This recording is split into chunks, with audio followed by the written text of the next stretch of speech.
Welcome back for a reading of Chapter 4, Charlotte's Web. I ended the last video by saying, thank you for reading Chapter 4 with me, or this is the end of Chapter 4. It wasn't, it was Chapter 3. Today, or right now, we're starting Chapter 4, Lonliness. The next day it was rainy and dark. Rain fell on the roof of the barn and dripped steadily from the eaves. Rain fell in the barnyard and ran in the crooked courses down into the lane where thistles and pigweed grew. Rain spattered against Mrs. Zuckerman's kitchen windows and came gushing out of the downspouts. Rain fell on the backs of the sheep as they gazed in the meadow.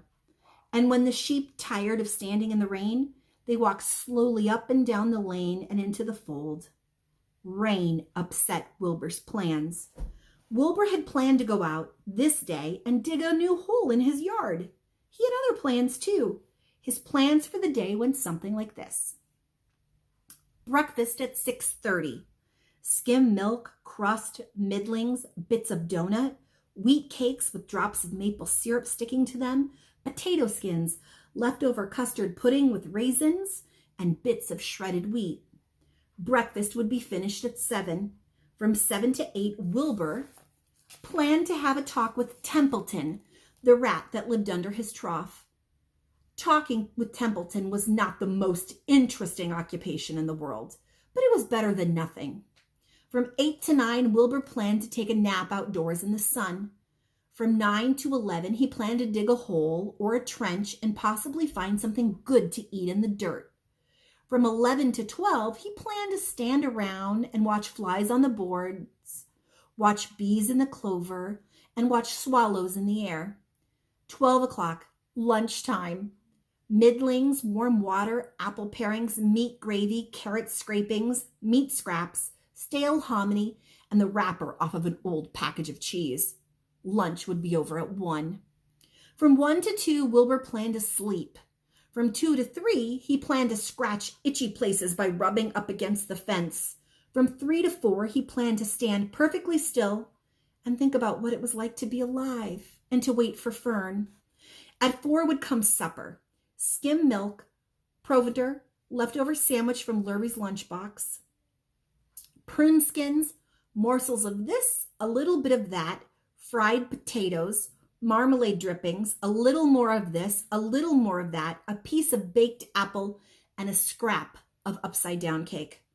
Wilbur had gone to bed thinking about these plans. He woke up at 6 and saw the rain, and it seemed as though he couldn't bear it. "I've got everything all beautifully planned out, and it has to go and rain," he said. For a while, he stood gloomily indoors, and then he walked to the door and looked out. Drops of rain stuck to his face. The yard was cold and wet. His trough had an inch of rainwater in it. Templeton was nowhere to be seen. "Are you out there, Templeton?" called Wilbur. But there was no answer. Suddenly, Wilbur felt lonely and friendless. "One day, just like another," he groaned. "I'm very young and I have no real friend here in the barn. It's going to rain all morning and all afternoon, and Fern won't come in such bad weather." "Oh, honestly," said Wilbur, who was crying again for the second time in 2 days. At 6:30, Wilbur heard the banging of the pail. Lurvy was standing outside in the rain, stirring up his breakfast. "Come on, pig," said Lurvy. Wilbur didn't budge. Lurvy dumped the slops, scraped the pail, and walked away. He noticed that something was wrong with the pig. Wilbur didn't want food. He wanted love. He wanted a friend. He wanted someone who would play with him. He mentioned this to the goose, who was sitting quietly in a corner of the sheepfold. "Will you come over and play with me?" he asked. "Sorry, Sonny, sorry," said the goose. "I'm sitting on my eggs. 8 of them. Gotta keep 'em toasty-oasty warm. I have to stay right here. I'm no flibberty-ibberty-gibbet. I do not play when there are eggs to hatch. I'm expecting goslings." "Well, I didn't think you were expecting woodpeckers," said Wilbur. Wilbur tried one of the lambs. "Will you please play with me?" he asked.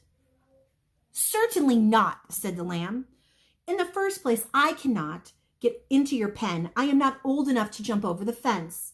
In second place, I am not interested in pigs. Pigs mean less to me than nothing." "What do you mean less than nothing?" asked Wilbur.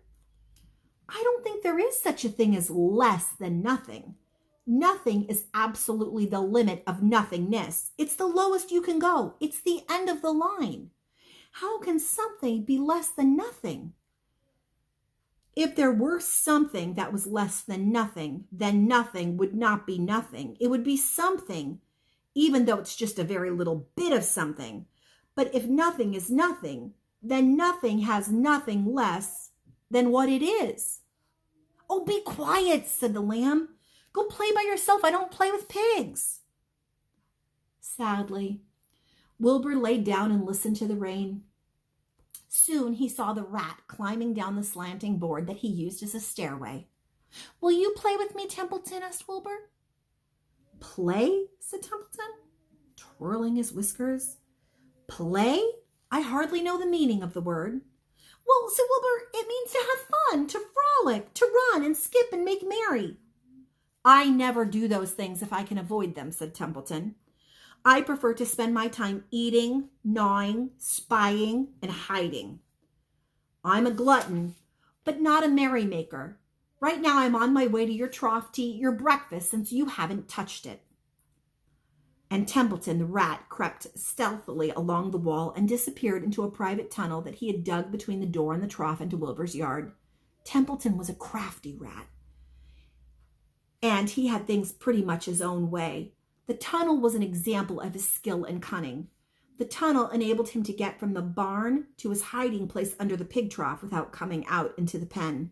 He had tunnels and runways all over Zuckerman's farm and could get from one place to another without being seen. Usually he slept during the daytime and was abroad only after dark. Wilbur watched him disappear into his tunnel. In a moment he saw the rat's sharp nose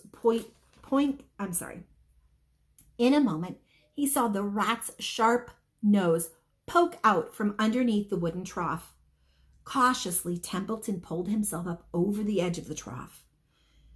This was almost more than Wilbur could stand. On this dreary, rainy day, to see his breakfast being eaten by somebody else. He knew Templeton was getting soaked out there in the pouring rain, but even that didn't comfort him. Friendless, dejected, and hungry, he threw himself down on the manure and sobbed. That means he cried hard. Late in the afternoon, Lurvy went to Mr. Zuckerman. "I think there's something wrong with that pig of yours. He hasn't touched his food." There's a picture of our Wilbur. He's really sad. "Give him 2 spoonfuls of sulfur and a little molasses," said Mr. Zuckerman. Wilbur couldn't believe what was happening to him when Lurvy caught him and forced the medicine down his throat. This was certainly the worst day of his life. He didn't know whether he could endure the awful loneliness anymore. Darkness settled over everything. Soon there were only shadows and noises of the sheep chewing their cud, and occasionally the rattle of a cow chain up overhead. You can imagine Wilbur's surprise when, out of the darkness, came a small voice that he had never heard before. It sounded rather thin, but pleasant. "Do you want a friend, Wilbur?" it said. "I'll be a friend to you.